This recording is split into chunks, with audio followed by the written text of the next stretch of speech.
Hey everybody.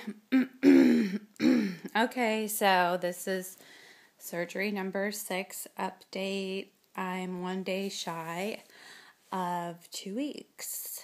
Now, we did get amazing footage of pre-op and post-op, but my camerawoman Jen, which many of you might know and recognize her from pre-op number 5 when she thought she was videotaping me getting wheeled off to surgery, but the camera was first on her.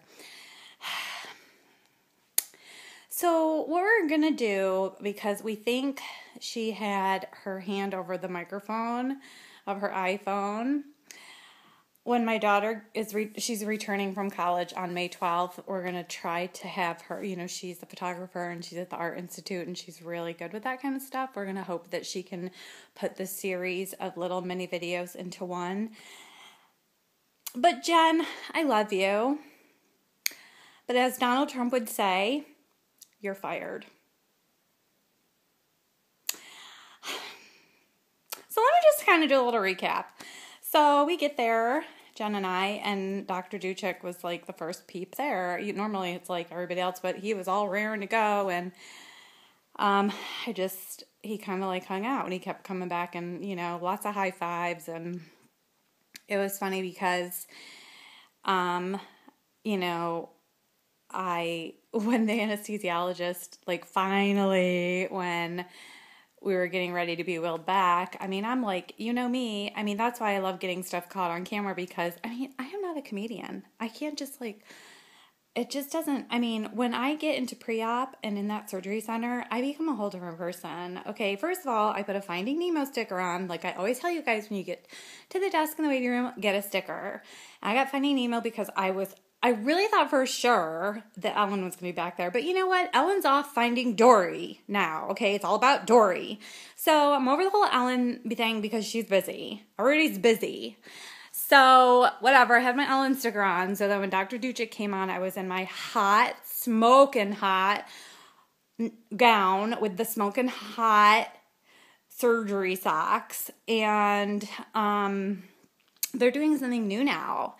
Because when he went like this, and I was like, oh, do you need a Sharpie? Because remember, I always have my purse. And he's like, no. And now they have them on the wall. And you open up the pack, and each one is sterile. Which got me thinking, like, ew, why didn't he ever do that before? Like, his pen has touched other people's pens. It's okay, though. Y'all got good heads and hair and hopefully no lice, whatever. Just playing. Anyway, so we got good chats in. And then the anesthesiologist, as they were getting ready to wheel me back, blah, blah, blah. And I was like, when are you going to give me some stuff? She's like, you didn't feel that? And I was like, wait, did you give me anything? Like, I'm telling you people, it don't work. Which that's not good. It's just because I've had so many surgeries. So then she gave me more when I was back in the operating room, thinking that I was going to be like, and she's like, and they always say the same thing to me. God love them. You're not going to remember any of this. And I'm like, okay. So, you're Dr. H, and because I don't want to say her name, I was like, and you're Lucy, and you're Dan, and I was like, I don't know that lady, because her back's to me, and it's kind of rude, and she's like, oh, hey, I'm Kristen. It was funny. Anyway, and then, so we're just going on and chatting, and I always want to sit up to see what's going on. They're like, can you lay down? I was like, ugh. And then, so she's like, oh, you're obviously feeling the second dose of Versed that I gave you. And then Dr. Duchek was like, we were there, which is hilarious because I usually never really see him in the operating room. And he's like, oh, no, that's just Jessica. That's her personality. And so the lady's like holding the mask over me, but I was like having a conversation with Dr. Duchek across the room. And she was waiting for me to be done. And I was like, all right, fine, Bradley Cooper, I'm done. And then next thing I know, I wake up. And Dr. Duchek came back to the post-op. I kind of remember what he said, but I didn't. I usually wake up and I'm always like, what's your name? What time is it? Because I like to be very aware of my surroundings. But my nurse this time was like, we really bonded. She was really cool. And, I made a big fuss about the blue pillow in pre-op. So the first thing I said was, is there a blue pillow behind me? And it was funny because my nurse said, yeah, even Dr. Duchek wrote it in the notes that the blue pillow was supposed to come with you and go home. And I was like, holler. So I had that blue pillow that, remember I told you guys, if you get the back of the head done, insist on the blue pillow, make a stink about the blue pillow because I'm sick of them saying that stays in the OR. No, you throw them away. Like, no one else is going to use it. Let me take it home with me. So my nurse and I bonded, and then she kept asking questions. I'm like, look, I know you need this area. I know you need me to say I'm at a 5. So wheel me out. And she was like, then all of a sudden I'd be like, and then the lady, of course, I always get somebody next to me that's snoring. So I ask, do I snore? Was I snoring when you brought me in? And they always tell me no. I'm like, no, really tell me. They're like, no. And I'm like, well, that person next to me is getting a really good nap. Like, what did they have done? But anyway, so then I got more doses of fentanyl, and then she offered me the same old saltines with, once again, Seagram's ginger ale. They still don't have Canada Dry. I mean, I've put numerous suggestions for requesting for Canada Dry ginger ale. But once I took the Seagrams, and I was so excited because she gave me a pack of saltines that were not broken and they weren't stale. But I had a really hard time eating them, but I won't tell you that gross part. But anyway, then she gave me 2 Percocet right as I was having, like, she gave me a hit of fentanyl and 2 Percocets. So let's fast forward a little to the other post-op area where I'm normally, like, ready to get dressed and go home. I don't remember anything. All I remember is, well, from the video that we watched and from what Jen told me, well, because my husband got really mad at me, I guess she was like, I remember seeing Dr. D and him saying something that when I go get my stitches out next week, I'm going to ask, like, oh, what did you find, whatever, because he said, and I was like, see, I never lie. I'm like, I wasn't lying. He's like, you never lie to me. And I remember a lot of high fives. Oh, that's another thing we did in pre-op. I was getting everybody to fist pump, and I was like, Dr. D, I got to teach you, we got to do the fist pump, because he was, like, all about the high fives that morning, so I'm going to get him into the fist pumping. But I guess in post-op, Jen just asked a general question, like, did you see Dr. Duchek? And I was like, I said, yes, and I want to have his baby. Okay, look, I didn't mean to say that literally.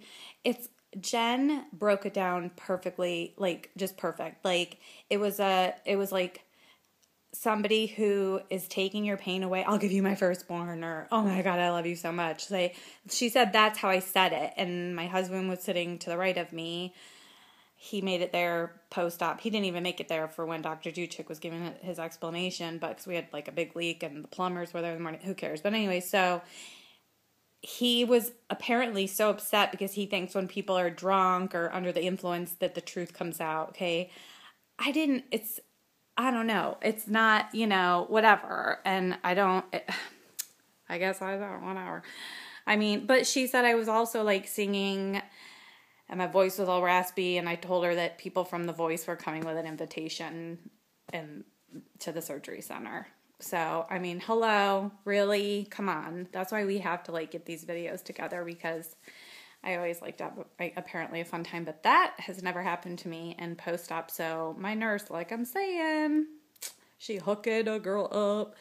And, yeah, so, I mean, I guess everything went well. I've been having normal pain that I've experienced from the previous 5, which I always used to get freaked out about, like, it's not working, blah. But now I know that I'm dealing with it. I'm taking better care of myself, trying to just, I don't know. I mean, I'm just dealing. It's normal, but it hurt. I mean, it hurts. You have to imagine he's ripping your head open. He's ripping nerves and blood vessels and whatever out of your head, and it's not fun. But I'm looking forward to having the stitches come out. I mean, this one goes here and then up and then here and then up, and then I had something over here done, and they're just really irritated, and it's like, feel like, I don't know, I just want to get my strength and energy back, but I thought I would check in with all of you guys and give you a recap, and I showered, my hair is combed, that's it, you're lucky. I'm still losing a tremendous amount of hair. I mean, one of these days I'll be doing a video and I'll be bald. That's not funny, but I don't know. I mean, it's scary, but I think it's from all the meds, and hopefully I can start taking a lot of vitamins and getting all my hair back. And I mean, I still have a lot of hair, so I shouldn't complain. But I mean, thank God he doesn't shave my hair. So, but anyway, so that's the 1 day shy of the 2 week.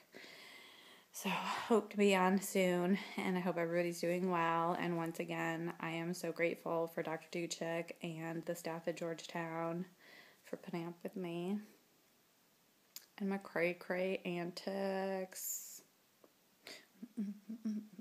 Everybody, yeah. All right, so anyway, I gotta go. It's time to lay down. Peace.